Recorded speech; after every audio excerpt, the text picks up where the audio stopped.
A young boy from the concrete suburbs of Paris dared to dream far bigger than his local pitch. He conquered the entire football world before turning 20. Now he is building a permanent empire that extends far beyond the stadium lights. Welcome to Learning English with Rassa. So our story today doesn't actually start in some massive, roaring stadium. It starts at home, right in the Parisian suburb of Bondy. Born in Paris, Kylian was raised in an environment where athletic excellence was, well, it was simply a way of life. His father, Wilfred, worked locally as a highly dedicated football coach, and his mother, Faisal Amari, was a fierce professional handball player. In this household, sports were never just casual entertainment for the weekend. They were a rigorous education. His parents worked tirelessly to instill a profound sense of discipline, respect, and deep humility in him right from his very first steps. You see, they understood that raw talent means absolutely nothing without a strong foundation of values. It was this precise environment of commitment and preparation that formed the bedrock of his character, preparing him for a future literally no one could have predicted. Very quickly, this precocious spark started to show. As a young boy, Kylian wasn't just playing with kids his own age, no way. He was constantly testing himself on the local pitches against older, significantly stronger opponents. Now, while other children might have been totally intimidated by that, Kylian actually thrived in this challenging environment. Outthinking and outrunning much larger boys rapidly accelerated his development. He learned to use his incredible speed not just to run fast in a straight line, but to create space and completely outsmart the defenders. Long before the international football community even knew his name, the crucial groundwork was being laid. He was sharpening his mind and his body, quietly getting ready to emerge as a global phenomenon. Then, the first massive test of his young life arrives in December 2015. At the incredibly young age of just 16, Kylian makes his professional debut for AS Monaco in League One. Just imagine stepping onto the pitch as a teenager, suddenly carrying the immense physical weight of top-flight French football right on your shoulders. He was no longer playing against bigger kids in Bondy. He was facing seasoned, fully grown men. We're talking veteran defenders who had been playing professionally longer than he had even been alive. This was a crucial turning point. It was a moment of true uncertainty, where he had to prove that his slight frame and teenage speed could actually withstand the aggressive, ruthless reality of First Division football. But instead of breaking under all that weight, he absolutely shattered expectations. In early 2016, he signed his first professional contract and quickly began rewriting history. He started breaking records previously held by the legendary French striker Thierry Henry, officially becoming Monaco's youngest ever first-team player and goal scorer. Suddenly, the fame, the media attention, and the massive financial rewards were everywhere. It was overwhelming, yet he didn't lose his way. And this is exactly where that strict family mentorship truly saved him. His parents ensured he remained completely grounded. They balanced his exploding football career with his education, making absolutely sure that the sudden wealth did not change the young boy they raised back in Bondy. That grounded focus, well, it unleashed an absolute storm on Europe. The 2016 to 2017 season became his masterpiece. Kylian led Monaco on a miraculous run, winning the League One title and capturing the attention of the entire world in the UEFA Champions League. And he wasn't just participating, he was dominating. He scored vital goals, including these unforgettable performances against European giants like Borussia Dortmund and Juventus. His blazing speed, his terrifying finishing ability, and his total lack of fear against the world's absolute best defenders made it crystal clear. He wasn't just a promising talent anymore. He was already one of the most dangerous attackers on the planet. Naturally, the world's biggest clubs came calling, leading to a permanent, historic shift in his career. In 2017, at just 18 years old, he secured a massive transfer to Paris Saint-Germain. To put this in perspective, the eventual permanent deal was worth an astonishing 180 million euros. But he proved he was worth every single cent, because the very next year, he traveled to Russia for the 2018 FIFA World Cup. He scored 4 goals in the tournament, including an absolutely stunning strike in the final against Croatia. That goal made him the first teenager to score in a World Cup final since Pelé did it way back in 1958. He lifted the most prestigious trophy in sports while still just a teenager. But listen, the path of a champion is never without deep sorrow and real crisis. In 2020, carrying the massive expectations of PSG and the entire French nation, he reached the final of the UEFA Champions League. But on that night in Lisbon, they fell short, losing to Bayern Munich in a truly heartbreaking defeat. The aftermath was intense. The media pressure and public scrutiny placed on his young shoulders reached a fever pitch. He was no longer the young underdog from Bondy. He was the superstar who was expected to win every single match entirely on his own. It was a heavy, suffocating burden, and honestly, a true test of his mental endurance. So, what does he do? He channels that pressure into sheer unyielding excellence. The climax of his resilience was witnessed globally at the 2022 World Cup final against Argentina. Even in a devastating defeat, he scored an unbelievable hat-trick, cementing his legacy as a generational warrior. But the ultimate realization of his lifelong dream came shortly after. He completed a monumental move to Real Madrid. The 2024 Real Madrid era officially began, and he immediately proved his worth, scoring on his debut to help Madrid win the UEFA Super Cup. He had reached the absolute pinnacle of club football, standing as the undisputed focal point of the world's most famous team. But Kylian's story doesn't just end when the referee blows the final whistle. Not at all. He is building a profound legacy far beyond the pitch.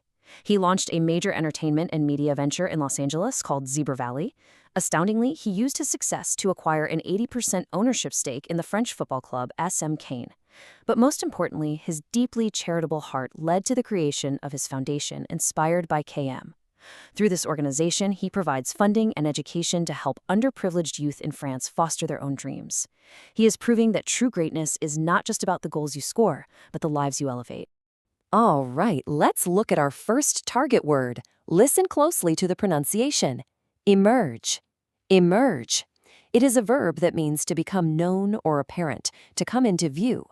It actually comes from the Latin word emergere, which literally translates to bring to light or to rise up out of a liquid.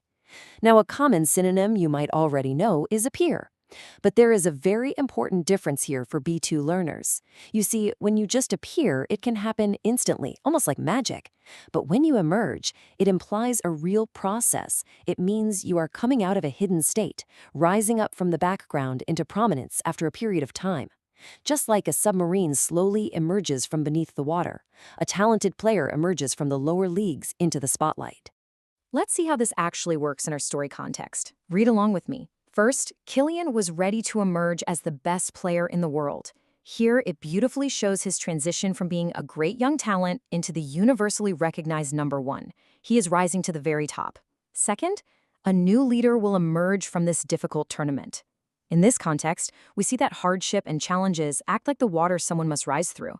A true leader isn't just chosen. They reveal themselves gradually through action. Third, the facts about his contract began to emerge in the news. This is a fantastic business context for you.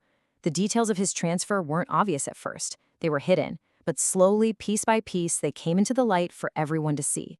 Next up is instill. Take a moment to just say it out loud. Instill. Instill. This is a powerful verb meaning to gradually but firmly establish an idea, a value, or an attitude in a person's mind. I absolutely love the etymology of this word. It originates from the Latin instillare, which literally means to put in by drops. Think of how beautiful that imagery is for a second. You cannot force an entire belief into someone's mind all at once. You have to teach them slowly, day by day, drop by drop, until that belief fills them up completely. A good synonym is implant, but instill carries that highly specific feeling of slow, patient teaching, usually done by a parent, a mentor, or a coach. Here's how instill applies practically for us. First, his parents worked hard to instill a sense of deep humility. Notice how perfectly this captures his childhood in Bondi. His parents didn't just tell him to be humble once and expect it to stick, they proved it to him every single day, drop by drop. Second, the coach must instill confidence before the final match. Here, the word acts as a psychological tool. The coach is carefully transferring his own belief into the minds of the players so they feel completely ready. Finally, they hope to instill good financial habits early in his career. This is a highly practical B2 usage right here. When young athletes get rich quickly, someone needs to slowly teach them how to manage money so those habits become a permanent part of their daily thinking. Our third word is accelerate. Notice the rhythm of the syllables. Accelerate. Accelerate. This verb means to happen, or to make something happen, sooner or faster. It derives from the Latin accelerare, which simply means to hasten or speed up. Now, a very common synonym you might know is quicken. But there is an important distinction you really need to master here. Quicken is often used for natural or biological things. For instance, your heartbeat quickens when you are nervous, but accelerate is a much more formal, process-driven word. You accelerate a car by pressing the gas pedal, you accelerate a timeline in a business project, or in our case today, you accelerate the development of a young football star. It suggests a very deliberate increase in speed or progress. Notice the versatility of accelerate across these different situations. First, playing against older boys helped to accelerate his growth. Here, it is used metaphorically to describe his skill level progressing much faster than normal because of the difficult environment. Second, the media pressure will accelerate his decision to leave. This is a fantastic business and news context. The decision was already going to happen eventually, but the intense outside pressure made the timeline speed up. Third, he used his speed to accelerate past the defense. This is the most literal, physical use. Out on the pitch, he is physically increasing his running speed to completely leave the opposing defenders in the dust behind him. Moving on to crucial. Let's practice that first syllable. Crucial. Crucial. This adjective describes something that is decisive or critical, especially regarding the absolute success or failure of a situation. The etymology here is extremely helpful for your memory and honestly just fascinating. It comes from the Latin word crux, which means across. In English, we often think of a cross as an intersection or a major decision point, a crossroads.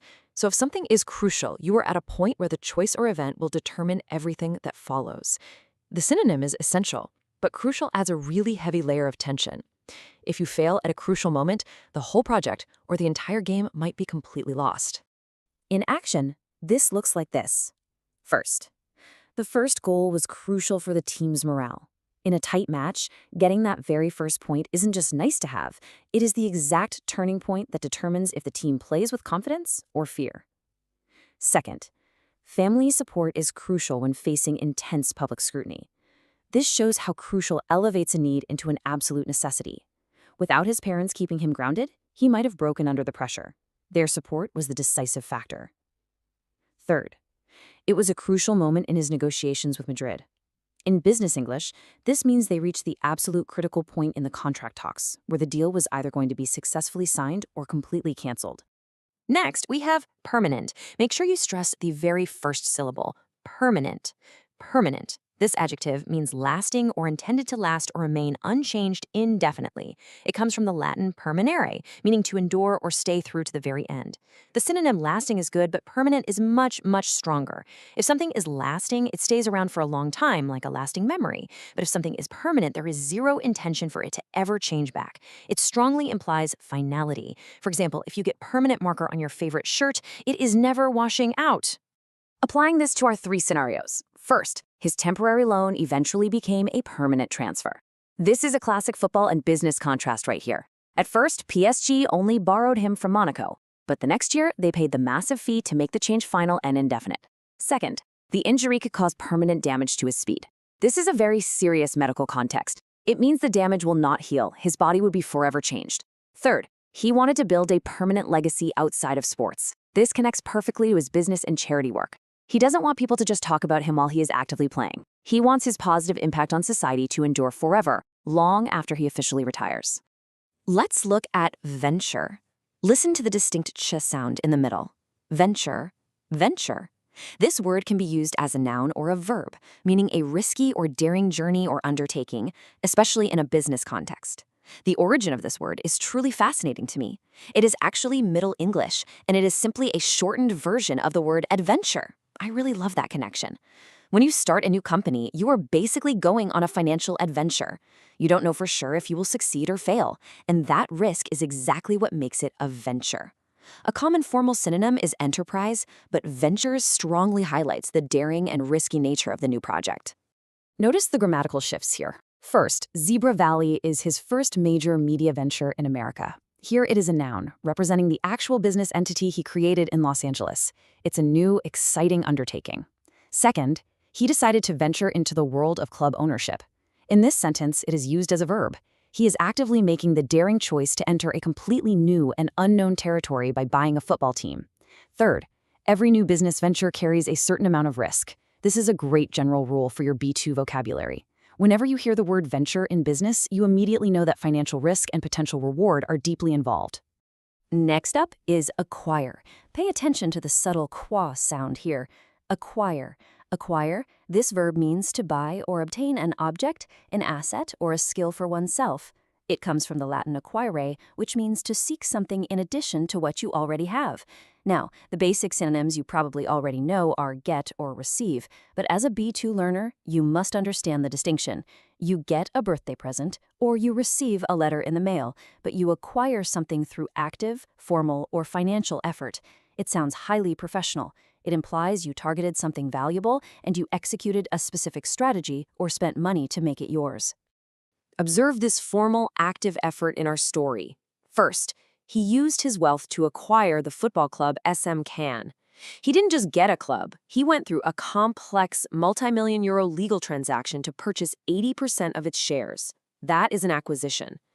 Second, the team wants to acquire new talent for the next season. In sports business, scouts actively search for and negotiate to bring top players into their organization. Third, over time, he managed to acquire a lot of valuable experience. This shows that you don't just acquire physical companies, you can acquire abstract assets too.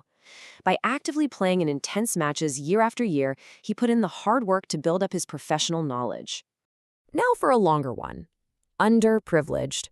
This is a very complex word, so let's break the syllables down slowly together. Privileged. Underprivileged. This adjective describes someone who is not enjoying the same standard of living, rights, or opportunities as the majority of people in a society. It is formed quite simply by combining the English prefix under, meaning below or lacking, with the word privileged, meaning having special rights or advantages. So literally, they have fewer advantages than normal. A very good synonym is disadvantaged. When we use this word, it usually carries a deeply compassionate tone, recognizing that society has not given these individuals a fair starting point in life. Here is that compassion in practice. First, his foundation helps underprivileged children access sports. These kids might not have the money to buy boots or pay for expensive club fees, so his charity removes that barrier to give them a fair chance. Second, growing up, he saw many underprivileged families struggle. Even though he had strong parents himself, his neighborhood of Bondy had many families lacking basic financial resources, which really shaped his awareness of inequality early on. Third, the program offers education to underprivileged youth in Paris. Again, this highlights the gap in opportunities. The program steps in to provide the high-quality education that these disadvantaged young people desperately need but cannot easily afford. Our next word is charitable. Listen to the soft ch at the start. Charitable. This adjective relates to the assistance of those in need. It comes from the beautiful Latin root caritas, which translates to generous love or extreme care for others. So when we talk about something being charitable, it isn't just a cold financial transaction. It is rooted in a genuine love for humanity and a desire to ease suffering. A high-level B2 synonym is philanthropic. You can use charitable to describe the actual organization that gives the help, the specific event where money is raised, or even the personality of the generous person who is doing the giving. Consider these different applications of the word. First, he donated his World Cup prize money to a charitable cause. Here, it describes the receiving end, an organization, specifically Premier de Cordée, dedicated to helping hospitalized children. Second, the player is known for his highly charitable nature off the pitch.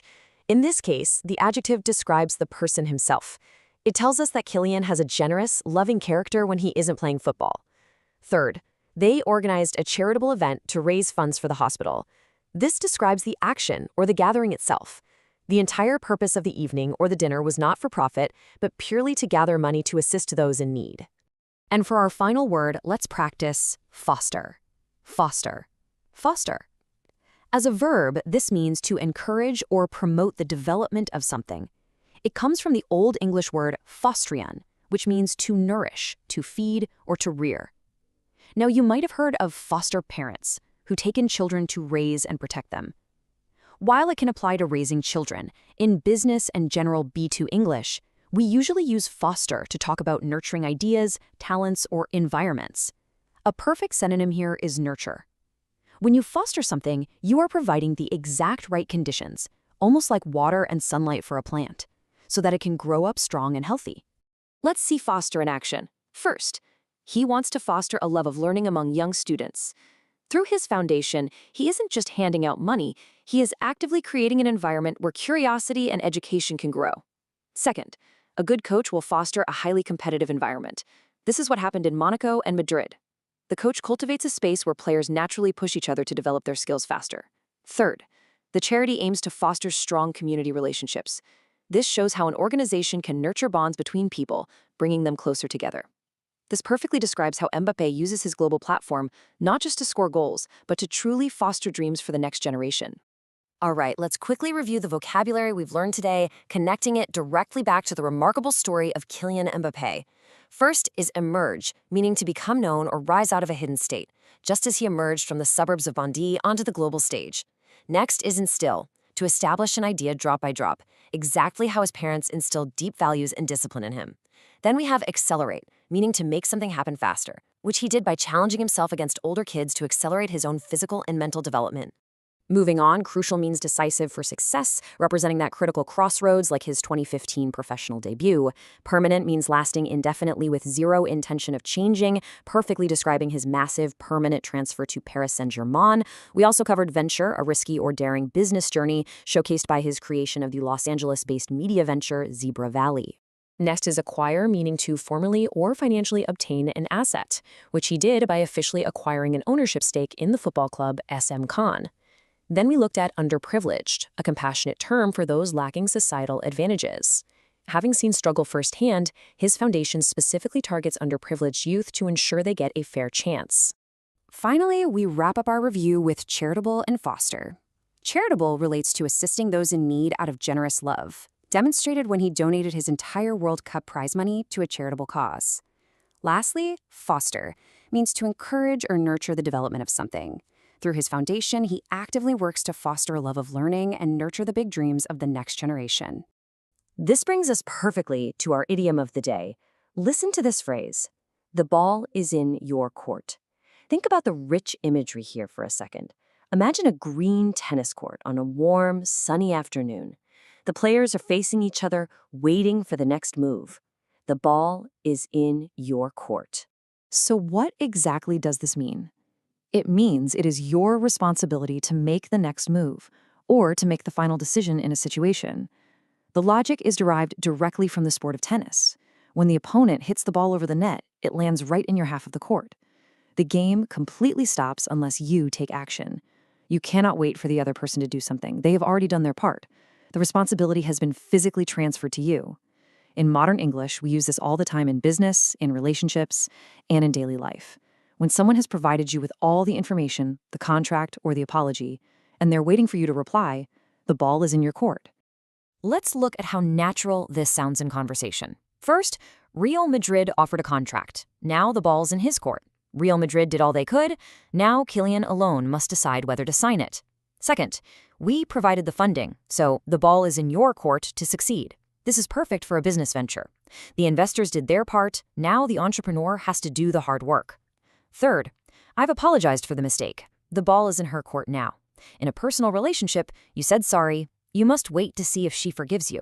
Now, I have a short challenge for you. I want you to think about your own life today. Who is waiting for you to make a decision? Where is the ball currently in your court? As we close the book on this incredible journey from Bondy to global dominance, I leave you with this final provocative thought. We have seen how a young man used his phenomenal success to acquire a club and lift up the underprivileged. So how will you use your own unique talents to foster positive change in your community? I want to hear your brilliant answers. Join our community discussion over on Telegram by searching for @FluentMind. Until next time, stay curious, keep practicing, and keep your mind fluent.